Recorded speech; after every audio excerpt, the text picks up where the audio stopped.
You are listening to Fantha Tracks. Because of the following special program, Wonder Woman and the Incredible Hulk will not be presented this evening.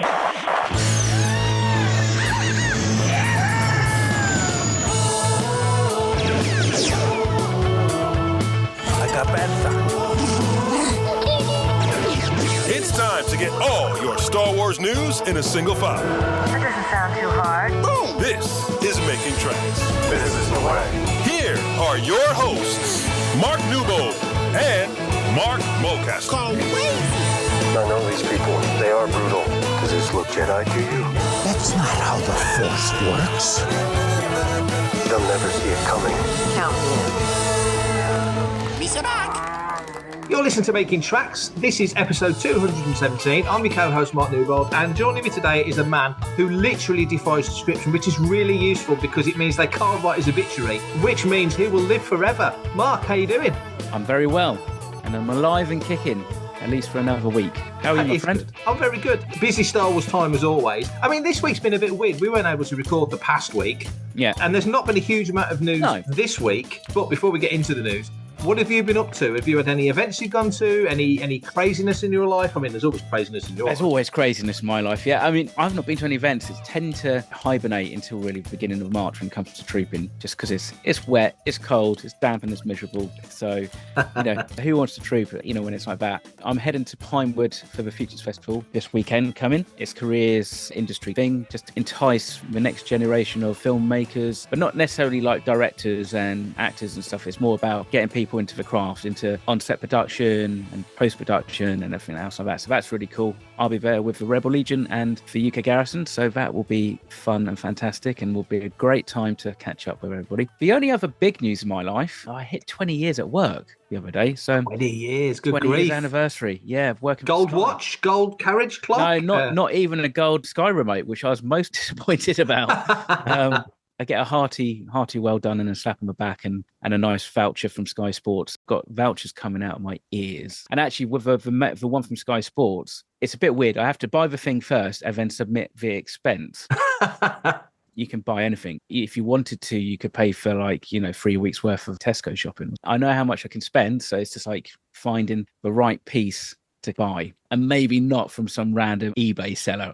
It might have to be Sideshow or Hot Toys or something like that. Oh, yeah. Because my boss was like, yeah, you should definitely get some collectibles. Definitely do that. So I'm like, okay, that's done then. So, it's already spent.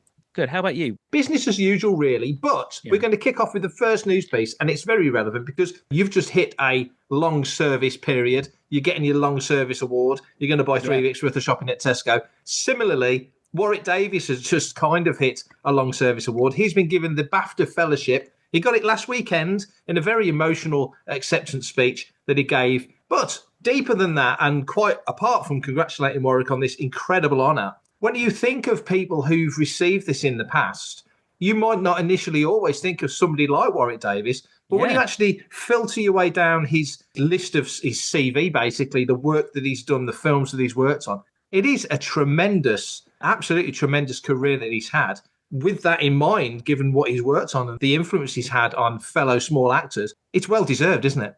I think so. Absolutely. I think he, in some way, has really paved the way for actors of a slightly smaller stature. He wasn't obviously the first by no stretch of imagination, but yet I think he is probably the most prolific and most recognisable as well. I mean, obviously, he's done a lot of work in charity and that in his small persons charity that he kind of set up with his family, which is great. And it's something that's very near and dear to some of the Star Wars Costume Club's hearts because, we do like the National Space Centre event and we've done it and collected for his charity over the years. But yeah, you look down his CV's loads, almost 100, which is fantastic. And a lot of Star Wars as well. It's not like he just did bits and bobs for Return of Jedi and that was it. He's returned time and time again, even to the fact that he was in the Star Tours, in the original 1987 Star Tours reel. That's right. So, and I think that's also nice. I think it also kind of goes to show, the old school family feeling that Lucasfilm puts out as well, by understanding the fact that there is this kind of through line between the actor who portrayed the character and the fans.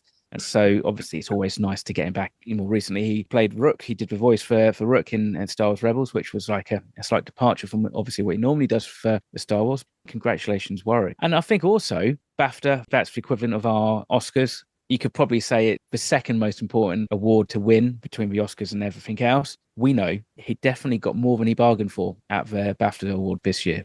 He probably got more of a view of Mark Hamill's wardrobe malfunction. That's the one. You think of wardrobe malfunctions and you think of... I mean, I think of WWE like divas, slips and stuff like that, but... I was thinking Liz Hurley coming on to the red carpet at the Four Weddings premiere in the dress with all the clothes safety pins, thinking, please, at least 2 have a malfunction, and those bastards held. But there you go.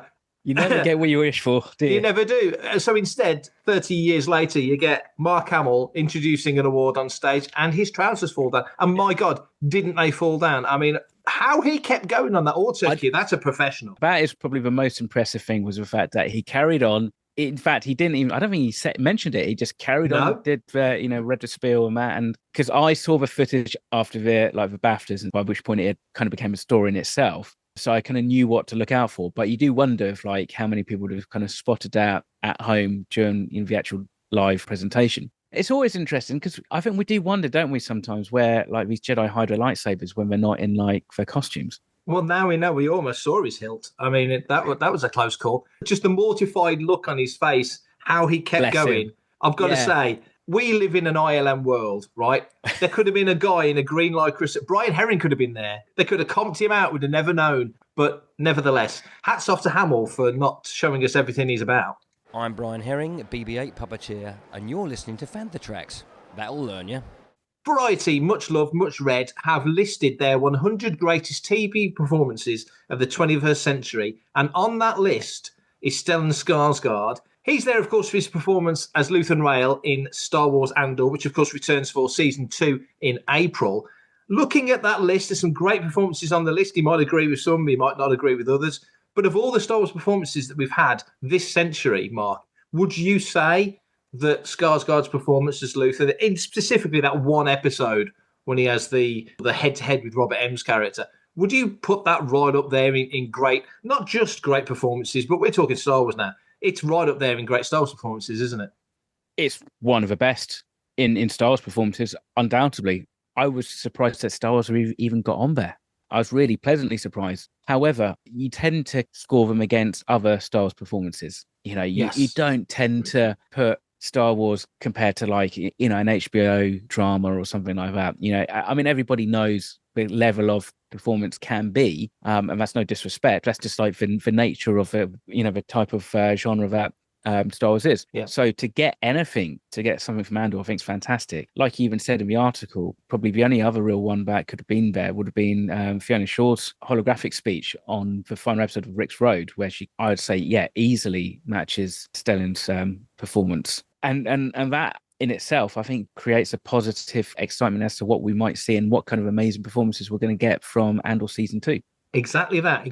I think because, as I say, I think her performance as Marva was phenomenal. I would, of course, and should have put Genevieve O'Reilly as Mothma, because you're starting to see, and I think, again, as you just said, season 2, we're going to really see the development of that. I really want a pivotal speech from a Mothma in Andor season 2. I want that rallying speech that we know will kind of galvanize planets and systems behind the Rebel Alliance. That I'm hoping will come, because she's got the chops for it, definitely. Just on a side point, you make a great point there, and said it well, actually. You know what you expect from a Star Wars performance, because Star Wars, even if you go right back to the original and distill that one down, it's cool and there's action, but it's also a bit cheesy and it's a little bit corny. And the dialogue, by George's admission from day one, is a little bit wooden. But then when people speak, I hold my hands up and say, when we put this episode out, there's edits, because we do tend to go off on tangents. Oh God, yeah. And and we'll go off on tangents, or you might flub something you're saying, or I'll cough all over it. So real life is full of flubs and coughs and repeats and stutters and such. Yeah. In the Star Wars galaxy, to me, because it's a little bit wooden, it's people kind of talking how they want to get the word across or get their point across. If it's too clever, it doesn't work. And so I think Andor walked that very fine line between not being too preachy and speechy, but having characters of gravitas like Luthen Rael say their part in the way that he performs it, in the same way that Marva was able to get her thoughts together. As she's going out, she knows she's dying, and she leaves that message for B2 to play, as you say, at Rick's Road, and she can make her point. it's a fine line, but totally gives huge excitement for Andor Season 2 because we're going to get more of this, aren't we? Hi, this is Alexander Freed, and you are listening to Fantha Tracks. So earlier this week, I had the great fortune to sit down and chat with Kyriana Kratter. Kyriana was KB in Skeleton Crew. You can catch all the episodes of Skeleton Crew right now on Disney+. We spoke about that and a few other things. So it's myself and Kyriana talking all things Star Wars and Skeleton Crew here on Making Tracks. So Kyriana, welcome to Making Tracks. First things first, how's life? I'm doing good. How are you? I'm good. I'm really good. So how's life with you? Because we've had season 1 of Skeleton Crew, which finished last month. It's gone down an absolute storm. Everybody's loving it. But how's it for you? You're on the inside of the bubble. We're on the outside looking in. But how's it for you? It's been so wonderful because it's been really great also to just see like reactions from the fans. Like I went to MegaCon maybe like 2 weeks ago. Yeah. And I stayed for almost all the days, and I would have people come up to me, and it was just really wonderful. They would tell me how much they love KB and how special KB is to them, and how they felt they kind of related to her in a way. And it's been really wonderful seeing the reactions from the fans, and it makes me feel really good because KB has been just kind of hidden away, and then suddenly like it's out and people are talking about it, and it's really wonderful because it feels almost, since I've been working on Skeleton Crew for so long, it just feels almost shocking now that people are talking about it. I know it's been a little bit, but I'm still just kind of processing it all through. That's really cool, actually, because like you say, you were cast a while, was it 3 years ago? So you've had this in your life for a good chunk of your life. It's been part of your sort of mind. So now that it's out in the world and fans who've been into it for years and people who are coming into it, because for some people, Skeleton Crew's their first Star Wars. This is the start of their Star Wars journey. So did it surprise you, the reaction to Skeleton Crew and specifically to KB? It did. I mean, I've been getting a lot of like just comments on Instagram, and then people who've come up to me. It's been kind of like shocking when people come up and they're like, your performance like as KB made a really big impact on me. It's really, really special to me. It's been shocking. It's not something I expected, because characters I played in the past, there hasn't been KB is very different from other characters, and it's been wonderful. What do you think it was about you then when you came into the show, when you came into the process, let's say, and they sat down and looked at you and thought, Kyriana's totally right for KB? What do you think it was about you that they thought, we can take that and transfer it to this character and away we go? I think they mentioned that I was a very quiet and very thoughtful. And I was like, okay, I can work with that. I mean, when I'm working, I'm very concentrated. I still kind of goof around, but I kind of fade everything out and just focus really hard. And so maybe that's where they got the quiet and thoughtfulness. Is it a facade? Is it real, or is it a facade? Yeah, it's really, because when I'm with my friends, that is not me. Right. You mentioned MegaCon. How was that experience? What's it like facing the audience in that sense? And obviously you're with your co-cast, and I think Jude was there and Bryce came on stage. So you've got all these familiar faces there. But what's it like sitting in front of, I did MegaCon a few years ago. I can't remember how many people were there, but you'll presumably be sitting in front of a couple of thousand people talking about the show. What was that like for you? It was really scary because it was my first convention. And we had the panel, and I was very nervous, but it was really wonderful. I mean, like, Bryce gave us a little pep talk before we went on. Yeah. And I got to be with like the whole family basically on stage, and I mean the audience was so supportive. Like you could say something and they would start laughing, and it was just amazing. And I think it was 45 minutes long, the panel. Yeah. But it flew by. I had so much fun, and then when people are coming up to me and I'm doing like signatures or photo ops, it's it's been really amazing, and I've gotten so many nice messages and comments about the show, and it's overwhelming. Have you got your signature sorted out? Because now you're in the Star Wars galaxy, you'll be signing a lot of stuff. Can I assume that your autograph and your signature are different, or are they the same? Oh, they're different. I have a professional one, and then I have a separate autograph one. But I'm still kind of fine-tuning the autograph to find the iconic autograph. See, I'm not famous at all, so mine are both the same. But if ever something wonderful happens and I become famous, I'll have to work out something really cool and clever. And I'm not that good at working things out, so I might just ask you to do one for me, and we'll take it from there. When you look back at the show and all the 8 episodes, wasn't it 8 episodes in season 1? Yes. When you look back at the whole arc of it now, because it really was a journey, and following you guys in your adventures, and then learning more about Jod and his million different names, and the fact that he becomes a bad guy in one episode, and we all expected him to have a moment where he'd suddenly go back to being a good guy, and he never did, which was brilliant because that never happens. Can you kind of watch the show and detach yourself a little bit and just watch it as a viewer? How do you feel about season 1?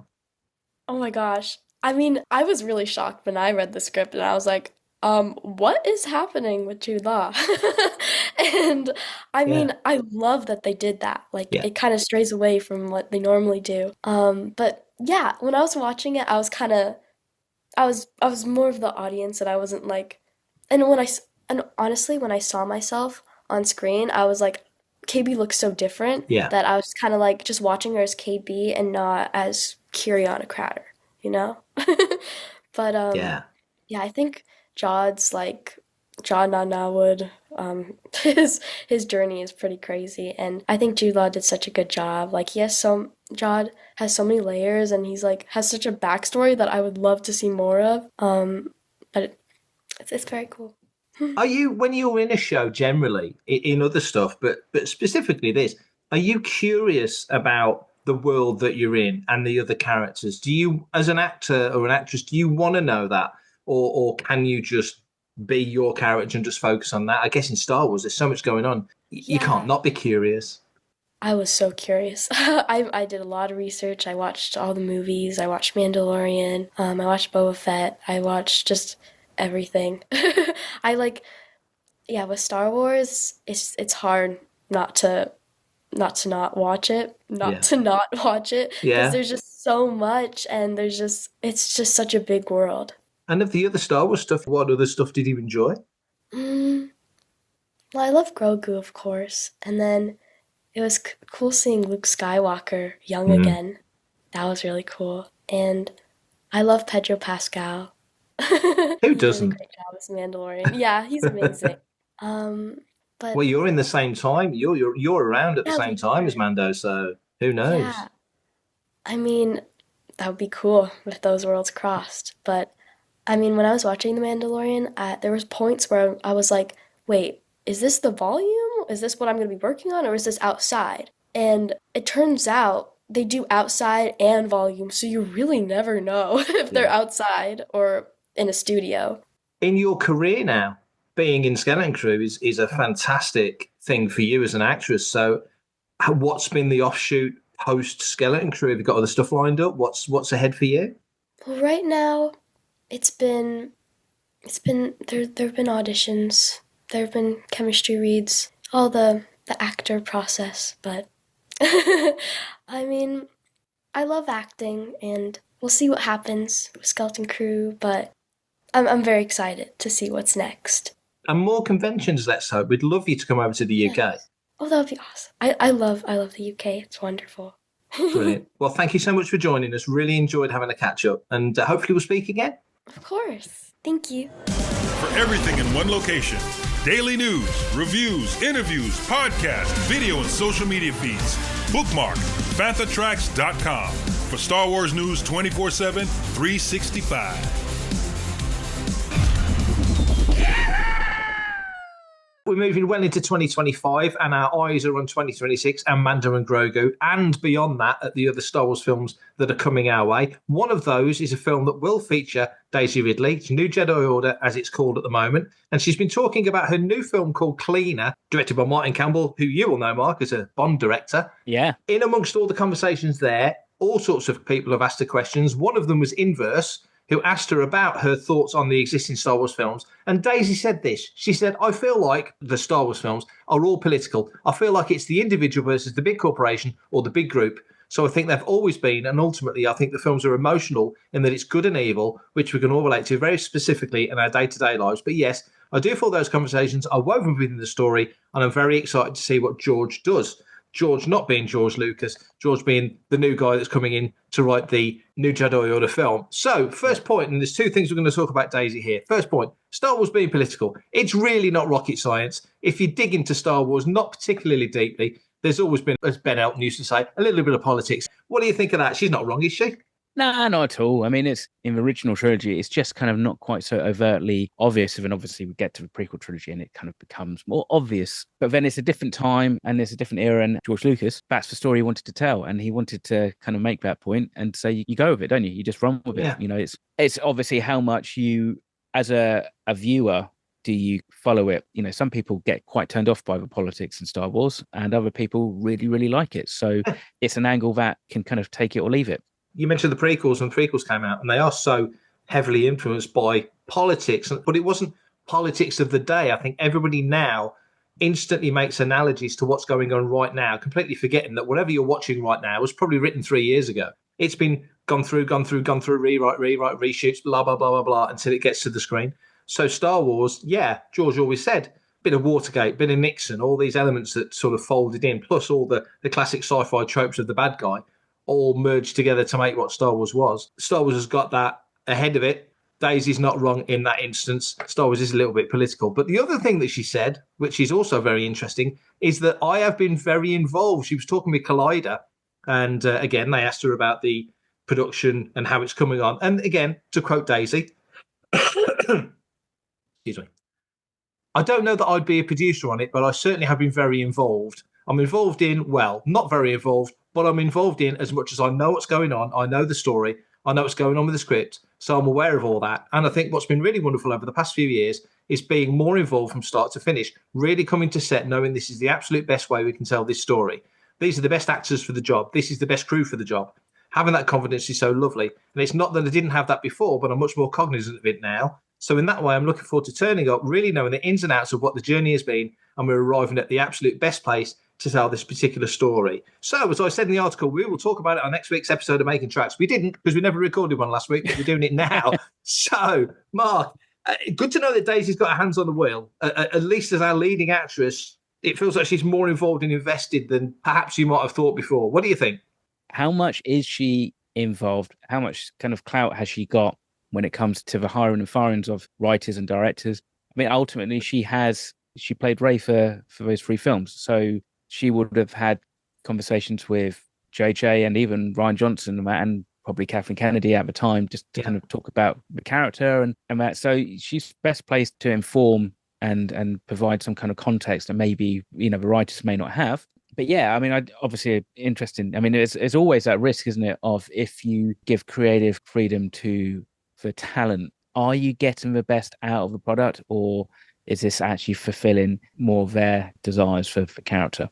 So yeah, I'm not like nervous by that. You know, I'm not kind of going, oh my God, this is going to be an absolute train wreck by any stretch of imagination. You know, once the film's out, then obviously how much involvement Daisy has actually got will probably be a little bit more apparent. I think it's good in the sense that she is clearly invested in the project. As we've said on episodes before, you know, they announced this at Celebration nearly 2 years ago now. Yeah. And we're not even close to this coming anywhere near a screen at the moment. So she's still out there waving the flag. She knows she's going to be asked about this, whatever film she's promoting. Bless her, she's not ignoring the questions, she's tackling them. But by the same token, I still think with Star Wars that, okay, we haven't got George, we've got a George on it, George Nolfi, but we haven't got George Lucas knocking around anymore. So we haven't got the figurehead guy that started this whole thing with his, you know, his yellow legal notepad and a a 2HB pencil, whatever it was back in the day. This is new people coming in, steering the Star Wars ship. So there isn't a figurehead like there was anymore. I know a lot of blame gets put on Kathleen Kennedy, but she would never claim to lead Star Wars in the way that George led Star Wars. No. It's not the same thing at all. It's not in any way, and it's never claimed to be. Directors are there to give us the best vision of what the script writers and the screenwriters and the story have sort of concocted. If you have a writer-director, are they going to, is it the same thing? And I'm talking specifically about Star Wars because Star Wars is a sandbox, yes, but it's not just a free rein to go and do what the heck you want. If a director is coming in, there's a story that's been predetermined to fit into a place. You and me know as well as anyone, Star Wars is this monster jigsaw puzzle, and Lucasfilm and Disney are looking around to fit stories in certain places. Favreau and Filoni have got that post-Jedi era, and somebody else will come along and have the pre-Force Awakens era, or whatever it might be, and there's going to be overlaps, but they've got to make this puzzle fit, because one wrong step, and it all kind of falls apart. It's a house of cards. I mean, and I suppose this is the question is, if they are hanging the future of Star Wars, at least for the interim, on the Rey character and the Rey film, if it's not right, if you're going to make a series or a trilogy, you can do a bit of course correction after the fact, so long as you don't do something so off the wall that it's way too obvious a retcon.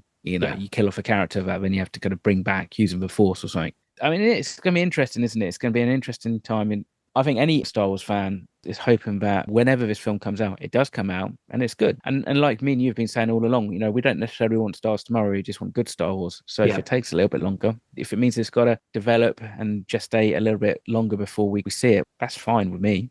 My name is Kyriana Kratter, and you're listening to Fantha Tracks. So me and Mark might not want Star Wars tomorrow. We want it good. But another thing that is nearly tomorrow is Celebration Japan. It takes place on the 18th to the 20th of April, 2025. And they have announced this week, Hayden Christensen and Vanessa Marshall are joining a ever-swelling guest list, including Oscar Isaac, Tamira Morrison, Daniel Logan, Andy Daniels, Rosario Dawson, Ahmed Best. There's all sorts of people coming. You can find all the information on Fantha Tracks and, of course, on StarWars.com. But also announced this week, and always a lavish feast for the eyes, is the art show. Now, they've put down all the artwork, 20 pieces of art so far that have been announced, including some returning artists, Malcolm Tween, Chris Travass, Joe Hogan is back, Jonathan Beislein is back, Seneo Sander is back after a long gap, Dawn Murphy is doing more work, amongst others.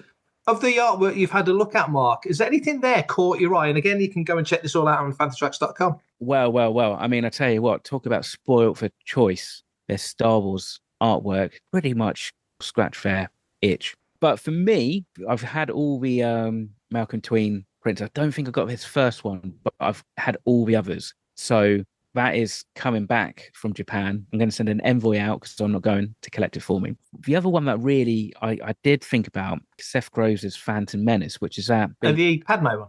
It's a Padme one, yeah. I think it must be pencil drawing of Padme from Phantom Menace when she's, I think, if memory serves correctly, it's when she's looking out over Theed when the invasion starts. Yeah, exactly. That one really grabbed me. I do, however, like Tracy Benson's, like Your Path You Must Decide. It's that lovely duology between Luke and Yoda, and then Luke with Baby Yoda, with Grogu from Book of Boba Fett. But there's some fantastic artwork there. And what is nice is some of it is slightly more Japanese influenced, there's kind of anime and that, which I think is really cool. So I guess if you're going out there, it's a nice momentum, and you won't get some of this type of artwork at another celebration, at least until it returns to Japan. All the pieces are fantastic. They don't put duffers in these things. They're all absolutely wonderful. But as you've just given your personal list, I'll give a couple that I really love. I love Chris Travass's Freighters of Fortune. I collect Chris's Celebration work, so I'm thrilled to bits he's back. Malcolm, who we know here on the site, Malcolm's piece Vader with the shuttle is fantastic. Also, Akinobu Hara's piece, the Plo Koon piece, is absolutely stunning.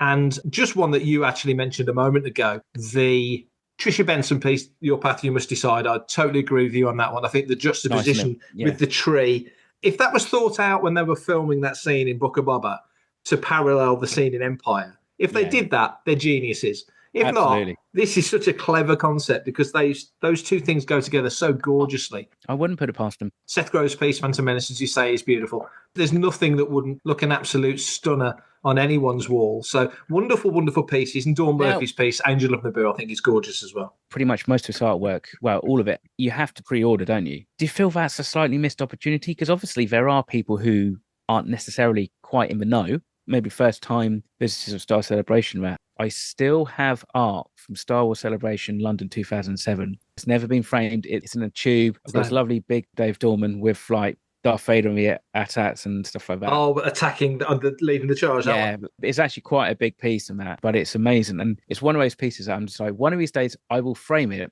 and put it somewhere, but I still haven't. I was exactly the same. I remember, this is awful. I think I spent about £1,000 on artwork at Celebration. No. I just stuck it on the credit card, and I'm probably still paying for it now. They did their lightsaber big tubes, I think, at one of the latest Celebrations. Right, and I think most of them live in there. But Joe Caroni was doing stuff there, and I think Randy Martinez was doing stuff there. Chris Travas, I believe, did a piece at that one. There's a Steve Anderson piece.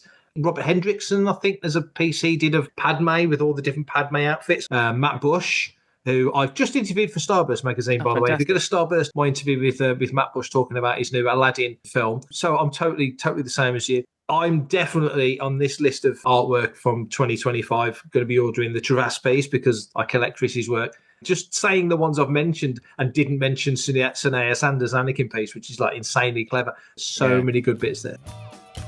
Okay, so that is all we have time for today, as well as any listeners' questions. Mr. Newbold, can you tell people how they can get in touch? I definitely can, and here's how you can do it.